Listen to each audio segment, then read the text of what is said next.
Hello बच्चों, एक बार आपका फिर स्वागत है हमारे इस चैनल पर। आज हम लोग पॉलीहेलोजन कंपाउंड से दो इम्पोर्टेंट एग्जाम्पल डिस्कस करेंगे। एक है डाइक्लोरोमीथेन और दूसरा है टेट्राक्लोरोमीथेन। जो डाइक्लोरोमीथेन है उसका दूसरा नाम है मिथिलीन क्लोराइड और टेट्राक्लोरोमीथेन का दूसरा नाम है कार्बन टेट्राक्लोराइड। डाइक्लोरोमीथेन में हम लोगों ने मीथेन के दो हाइड्रोजन को सब्स्टिट्यूट कर दिया है क्लोरीन एटम से, जबकि यहाँ पर टेट्राक्लोरोमीथेन में हम लोगों ने मीथेन के चारों हाइड्रोजन को रिप्लेस कर दिया है क्लोरीन एटम से, यानी टेट्राक्लोरो डेरिवेटिव बना लिया है। हम लोग डाइक्लोरोमीथेन को जितना एनसीईआरटी में दिया गया है उतना पढ़ने वाले हैं, और साथ में टेट्राक्लोरोइथेन में एनसीईआरटी के सिलेबस के साथ साथ कुछ और एडिशनल फैक्ट्स भी देखने वाले हैं जो कॉम्पिटिटिव एग्जाम्स के लिए इंपॉर्टेंट है। डाइक्लोरोमीथेन का वाइड एप्लीकेशन है सॉल्वेंट के तौर पर, और पेंट रिमूवर के तौर पे इसका ज्यादा उपयोग है। ये जब कहीं से पेंट हटाना होता है तो इस सॉल्वेंट का उपयोग किया जाता है। साथ में ये प्रोपेलेंट के तौर पर यूज किया जाता है एरोसॉल्स में। तो जो एरोसॉल बेस हमारे पास फार्मुलेशंस होते हैं, कुछ स्प्रे वगैरह, उसमें ये प्रोपेलेंट के तौर पर यूज होता है। साथ ही साथ ये प्रोसेस सॉल्वेंट के तौर पर भी यूज होता है जब हम लोग कुछ ड्रग्स बनाते हैं, ड्रग की मैन्युफैक्चरिंग करते हैं। और ये मेटल क्लीनिंग और फिनिशिंग सॉल्वेंट के तौर पर भी यूज किया जाता है। मिथिलीन क्लोराइड हार्म करता है ह्यूमन के सेंट्रल नर्वस सिस्टम, सीएनएस को ये क्षति पहुंचाता है, डैमेज करता है। अगर लोअर कंसंट्रेशन में एक्सपोजर है इसका एयर में, तो ये जैसे ये हेयरिंग में लॉस कर सकता है, सुनाई कम पड़ सकता है इसके इफेक्ट से, या विजन लॉस हो सकता है, थोड़े लेवल पर आंखों पे इसका इफेक्ट हो सकता है।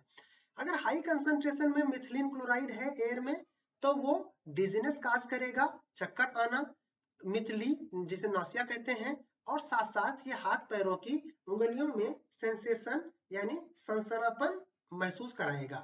ये ह्यूमन में, अगर ये ह्यूमन के स्किन के डायरेक्ट कांटेक्ट में आता है तो ये एक इंटेंस बर्निंग काज करता है, एक तेज जलन काज करता है, और स्किन पर एक माइल्ड रेडनेस काज करता है। साथ ही साथ अगर डायरेक्ट कांटेक्ट हुआ है आई से, तो ये कार्निया बर्न कर सकता है। इस तरह से हम लोग डाइक्लोरोमीथेन के कुछ इंपॉर्टेंट फैक्ट्स हम लोगों ने देखा। टेट्राक्लोरोमीथेन की जब हम बात करेंगे तो ये प्रोड्यूस किया जाता है लार्ज क्वांटिटी में, जब हम लोग मैन्युफैक्चर कर रहे होते हैं रेफ्रिजरेंट का या प्रोपेलेंट का, तो उसमें इसको लार्ज स्केल बनाया जाता है।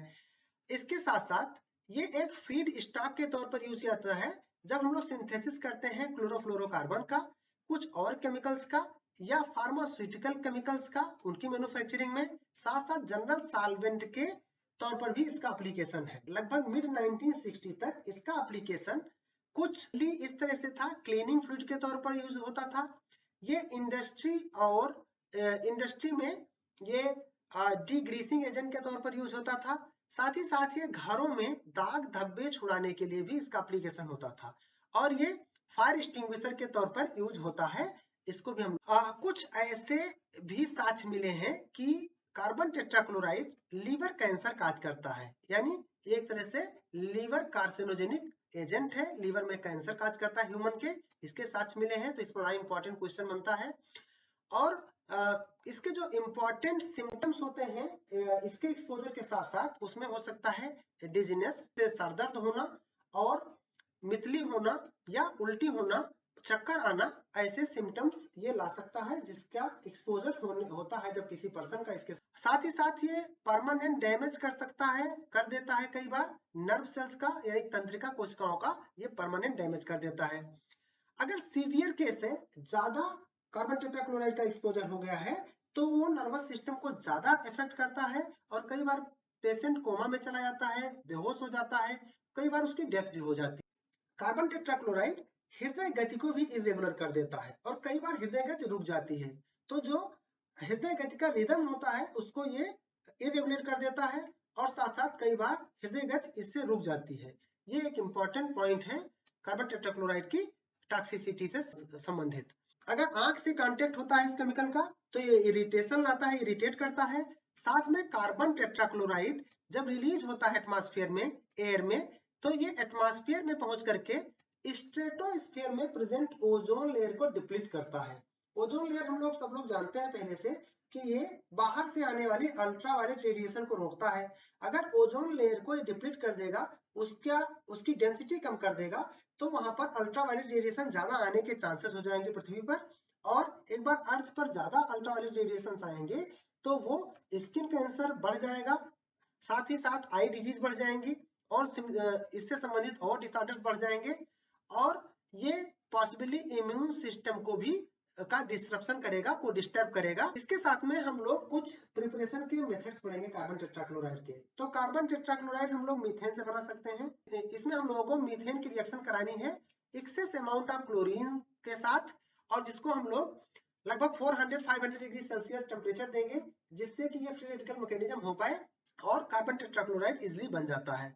हम लोग कार्बन डाइसल्फाइड से बना सकते हैं। कार्बन डाइसल्फाइड से बनाते समय हम लोग कार्बन डाइसल्फाइड का रिएक्शन कराएंगे क्लोरीन से in the presence of aluminium chloride या एंटीमनी पेंटाक्लोराइड। इससे हमारा कार्बन टेट्राक्लोराइड बन जाएगा और साथ ही साथ सल्फर मोनोक्लोराइड बना हुआ सल्फर मोनोक्लोराइड फिर से कार्बन डाइसल्फाइड के साथ रिएक्शन करेगा और ये कार्बन टेट्राक्लोराइड बनाएगा। साथ में कुछ सल्फर फ्री हो जाएंगे, साथ में सल्फर फ्री हो जाएंगे। हम लोग कुछ फिजिकल प्रॉपर्टीज देखते हैं कार्बन टेट्राक्लोराइड के।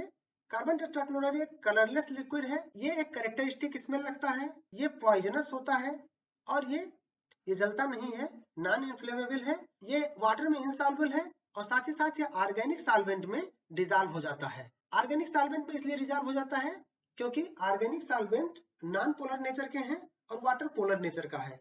कार्बन टेट्राक्लोराइड हमारा ये नॉन पोलर है, तो ये नॉन पोलर में ही डिजॉल्व होगा। लाइक डिजॉल्व लाइक का कांसेप्ट चलेगा। इस तरह से ये ऑर्गेनिक सॉल्वेंट में इजिली डिजॉल्व हो जाता है। अगर उपयोग देखें इसका, कार्बन टेट्राक्लोराइड का उपयोग देखें तो ये फायर एक्सटिंग्विशर के तौर पर यूज होता है under the name of pyrene. ये एक एक्सीलेंट सॉल्वेंट है फैट के लिए, ऑयल के लिए, मोम के लिए, ग्रीस के लिए। साथ साथ इसका मेडिसिनल एप्लीकेशन भी है। ये हेलमिंथीसाइड है, हेलमिंथ को किल करता है, जैसे हुक वर्म हो गया, तो ये एक मेडिसिन के तौर पे भी यूज होता है जो हेलमिंथीसाइड के तौर पे उपयोग किया जाता है। Thank you for watching.